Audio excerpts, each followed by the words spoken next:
informativo. Contiene elementos de lenguaje, salud, sexo y violencia que pueden ser escuchados por niños, niñas y adolescentes sin supervisión de sus madres, padres, representantes o responsables. A partir de este momento, las informaciones que son noticia toman el protagonismo. Comienza Informe RCR. Muy buenos días, amigos que sintonizan a esta hora Radio Caracas Radio. Sean bienvenidos a este su Informe RCR matutino. Trabajamos para ustedes en la gerencia general de la estación, Jaime Nestares. En la gerencia de producción, Wilix Arcaya.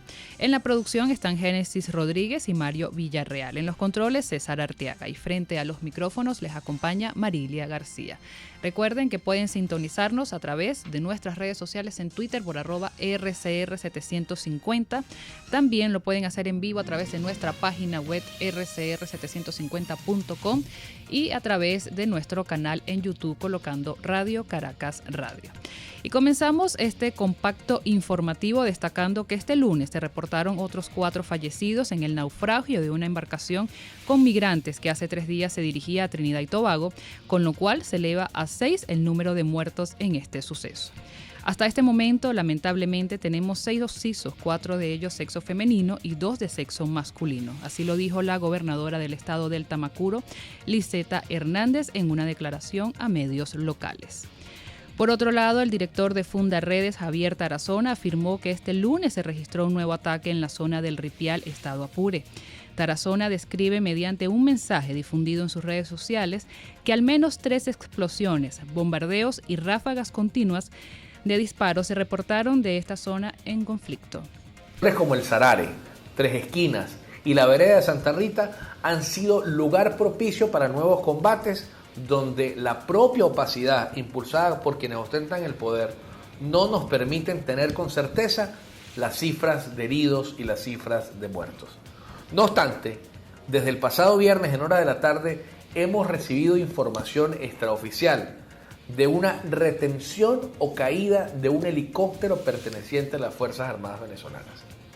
Esa situación nos ha dejado con mucha preocupación y los hallazgos que hasta este momento tenemos es de la presunción de 29 funcionarios que estarían involucrados en este hecho. No aparecen, no se sabe nada sobre la vida de ellos. Hora más tarde de este viernes ocurre una segunda emboscada contra una lancha que iba con funcionarios de las Fuerzas Armadas venezolanas, de la cual se conoce una minuta de parte policial, donde se habla de un herido y otros en condiciones de desaparecidos. Por su parte, el profesor Ronald Rodríguez, investigador del Observatorio de Venezuela de la Universidad del Rosario, aseguró esta mañana en RCR que este conflicto armado en la frontera colombo-venezolana ha sido producto de los pactos con negocios ilegales que han realizado la Fuerza Armada venezolana con guerrilleros de las FARC y el ELN que operan en estas zonas. Desde el Observatorio de Venezuela hemos venido analizando el fenómeno y uno digamos que podría llegar a concluir inicialmente que Venezuela está viviendo como una especie de neocaudillización en Venezuela, es decir, esa estructura del siglo XIX donde una persona que tenía cierto control militar dominaba un área y se convertía en el caudillo de esa región. Ahora con estas subdivisiones que han hecho de las zonas estratégicas en Venezuela, pues los militares encargados hacen acuerdos, hacen pactos con los actores ilegales que están en ese territorio. Pero esos pactos son absolutamente frágiles porque dependen de negocios ilegales que están todo el tiempo variando, mutando, que a veces dan mayores ganancias, que a veces generan menores ganancias, que hay pugna dentro de los grupos que buscan acceder a estas tortas de dinero y obviamente pues esto genera que se dé una inestabilidad en territorio venezolano, lo que ha fragmentado y de hecho pone en duda la misma capacidad del Estado venezolano hacia el futuro, lo que significa enfrentar estos grupos.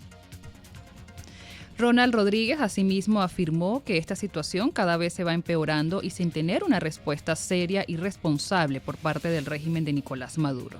Además, insistió en que estos hechos violentos están generando una ola masiva de venezolanos desplazados hacia el vecino país, lo cual causa una inestabilidad en cuanto a la política de migración colombiana con los venezolanos. Ahora, con estas subdivisiones que han hecho de las zonas estratégicas en Venezuela, pues los militares encargados hacen acuerdos, hacen pactos con los actores ilegales que están en ese territorio, pero esos pactos son absolutamente frágiles porque dependen de negocios ilegales que están todo el tiempo variando, mutando, que a veces dan mayores ganancias, que a veces generan menores ganancias, que hay pugna dentro de los grupos que buscan acceder a estas tortas de dinero. Y obviamente pues esto genera que se dé una inestabilidad en territorio venezolano, lo que ha fragmentado y de hecho pone en duda la misma capacidad del Estado venezolano hacia el futuro, lo que significa enfrentar estos grupos. Algunos académicos decían que particularmente la posibilidad de que Venezuela pueda enfrentar con el régimen de Nicolás Maduro, pero incluso en el caso de una transición, el surgimiento de estos grupos va a ser una cosa de largo aliento, no va a ser una cosa de corto plazo porque se ha generado una nueva normalidad en esos territorios en los cuales estos actores han logrado un dominio y obviamente no están dispuestos a ceder a él, no van a ceder esas rentas, que además uno de los negocios que se ha visto fuertemente fortalecido en los últimos años también es la dinámica de la minería ilegal, que genera importantes ganancias, así que esto ha llevado a que diferentes organizaciones criminales colombianas y de otras nacionalidades busquen acceder a estos recursos y traten de quedarse con parte de la cantidad de dineros que se mueve. Entre tanto, el internacionalista y profesor universitario Félix Gerardo Arellano destacó que el origen de este conflicto armado en Apure fue el desinterés de la administración del expresidente Hugo Chávez y del actual de Nicolás Maduro en atender las denuncias que hicieron mucho tiempo atrás los gobiernos de Colombia ante la presencia de grupos guerrilleros en territorio venezolano. Cuando se dan las negociaciones de paz con la FARC, la presencia de Venezuela como observador tiene que ver con un papel de garante, de garantía. De nuevo empezaron a circular rumores de que se estaba apoyando a grupos disidentes, de que no toda la FARC estaba convencida y participaba activamente en el proceso de paz y que los irregulares seguían teniendo el apoyo de Miraflores. Nada de eso se aclaraba, siempre se descalificaba al que denunciaba. Y ahora nos encontramos con que el territorio venezolano tiene una cantidad de grupos armados con un nivel de armamento que puede enfrentar duramente a las Fuerzas Armadas Nacionales con un apresto militar impresionante. ¿Cómo se llegó a eso? ¿Por qué ocurrió eso? Creo que hay una situación muy grave, muy delicada, que debería ser investigada por organismos internacionales. ¿Cómo se llegó a tener un nivel de armamento y de grupos humanos armados en Venezuela de esa magnitud? Arellano, en declaraciones dadas hoy en RCR, insistió en que este conflicto armado tiene que ser atendido por la comunidad internacional lo más pronto posible, ya que el régimen de Maduro no tiene la disposición de resolverlo, ni mucho menos de defender la Fuerza Armada Nacional. Están las condiciones para una reunión del TIAC, del Consejo Interamericano de Asistencia Recíproca, pero tiene que solicitarlo Miraflores. Tiene que Miraflores estar en disposición a trabajar con la comunidad internacional para enfrentar este problema. El origen del problema pareciera que está en Miraflores. ¿Por qué llegó a Venezuela ese nivel de disidentes de la FARC armados y por qué se mantuvieron y por qué lograron esa capacidad de fuerza, esa capacidad de reacción militar? Si hay disposición a resolver el problema se resuelve con el apoyo de la comunidad internacional, particularmente el gobierno colombiano, los Estados Unidos y la Organización de Estados Americanos. En otras informaciones, tenemos que este lunes en horas de la tarde se registró un nuevo enfrentamiento entre delincuentes de la parroquia La Vega y efectivos policiales. 2 antisociales abatidos y una mujer herida con una bala perdida es el saldo conocido inicialmente. El enfrentamiento se inició cuando funcionarios de Policaracas se encontraban en la redoma de la India y sujetos armados dispararon desde la parte alta de La Vega.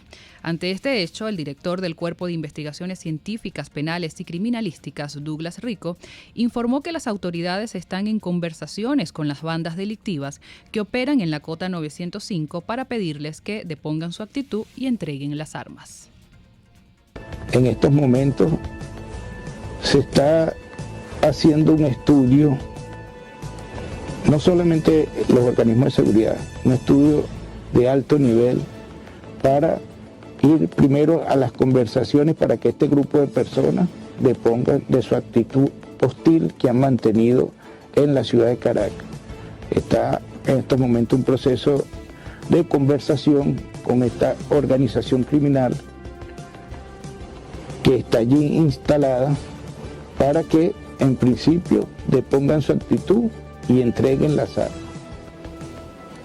Debo advertir eso, aquí no hay electrones libres, ningún organismo, ningún funcionario o ningún director de un organismo de seguridad ciudadana policial puede realizar acciones sin la debida autorización. Yo soy un hombre disciplinado y acato normas porque es mi deber. En materia de salud, el médico infectólogo Julio Castro considera que aún no está controlada la segunda ola de coronavirus que enfrenta el país debido a la escasez de personal e insumos. Castro indicó que los hospitales tienen un cupo basado en su capacidad, que no es la totalidad ni siquiera un porcentaje importante de las camas de atención general. Asimismo, el galeno insistió en que urgen también mayor número de camas con capacidad de oxígeno para tratar las dificultades respiratorias.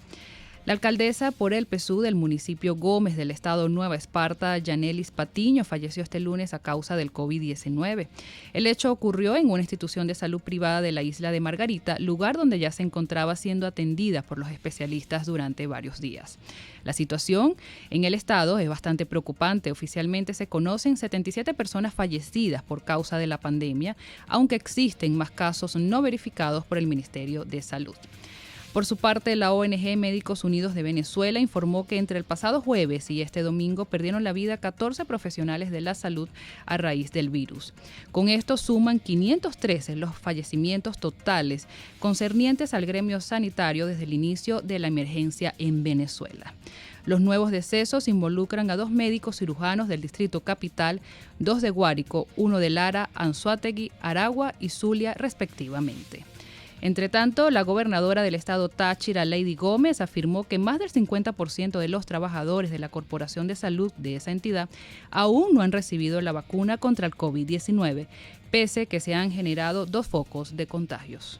De 7.600 funcionarios de salud que tiene la gobernación del estado Táchira, faltan aún por vacunar 4.417 funcionarios de salud.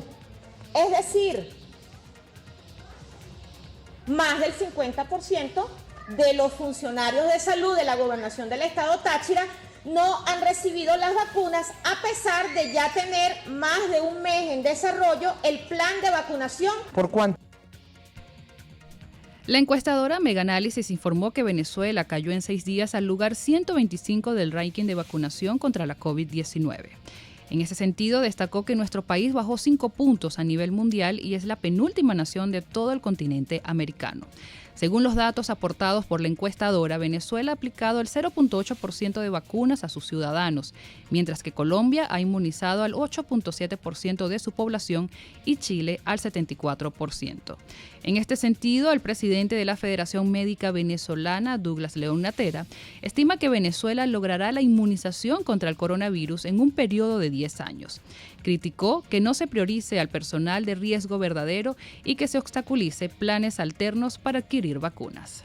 Hablamos que vamos a tardar unos 10 años en tener una inmunización y por eso es que acuñamos el hecho de que si estamos contaminados hasta ahora en un porcentaje aproximado del 50% de la población, Eso quiere decir que rápidamente vamos a alcanzar quizás un 80 o un 90% de contaminación viral. Llegan las vacunas y estas vacunas, en lugar de colocárselas a los de primera línea, que es el equipo de salud, los sanitarios, se lo anarquizan y lo colocan de primera línea al gobierno, desde Miraflores y sus ministros, familiares, guardias.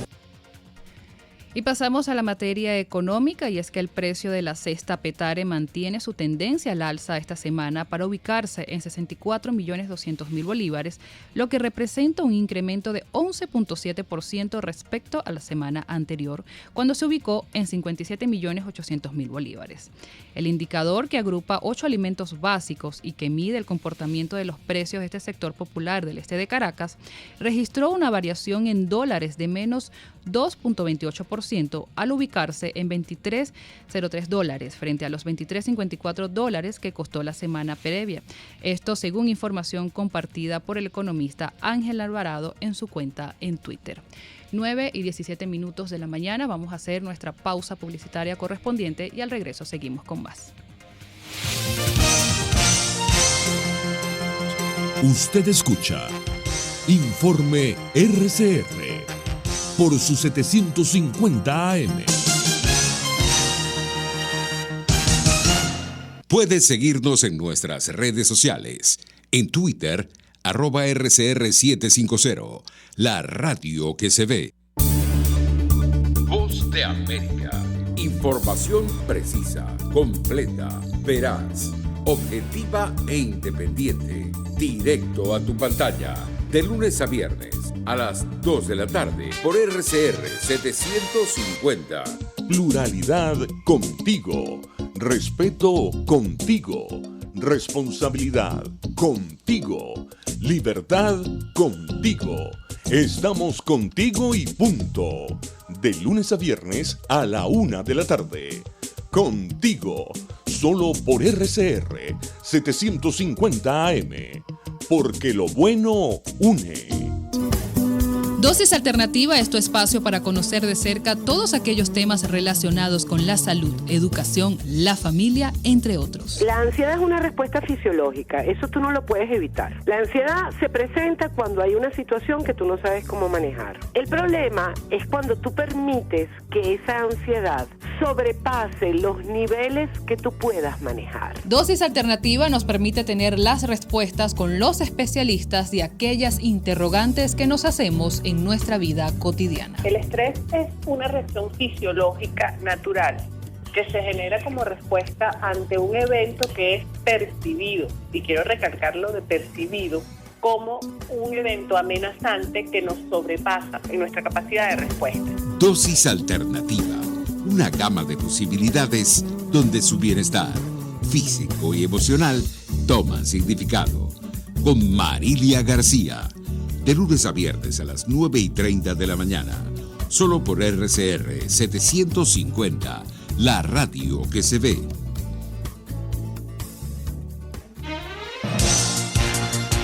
Les estamos presentando Informe RCR, el compacto informativo de esta hora, solo por RCR 750 AM.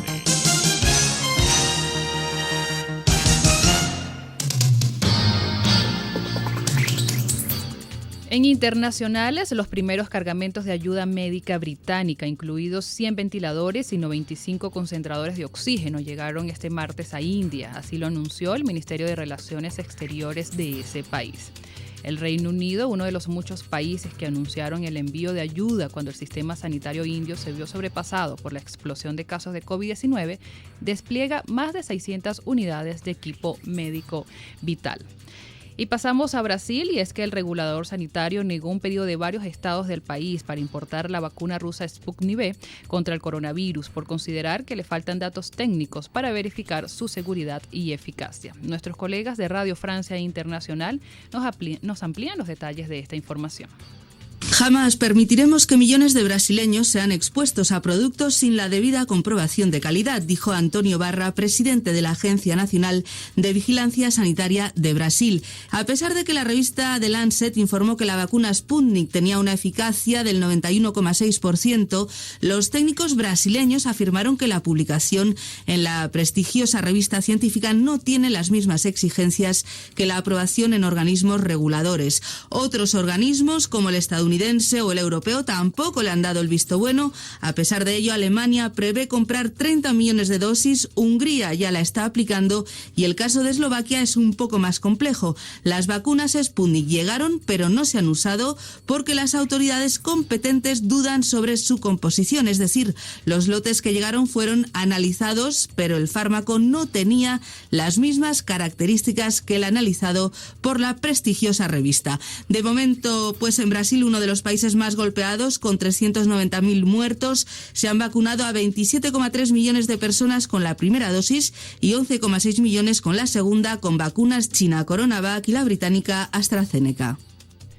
El presidente electo de Ecuador, Guillermo Lasso, anunció este lunes a los ministros del área social de su gobierno con una amplia nominación de mujeres y promesas de feminicidio cero. Jimena Garzón, una doctora especializada en salud pública, ocupará el Ministerio de Salud y se encargará de ejecutar la propuesta de campaña de Lasso de vacunar contra COVID-19 a 9 millones de personas en 100 días desde que asuma el 24 de mayo. Los detalles en el siguiente reporte.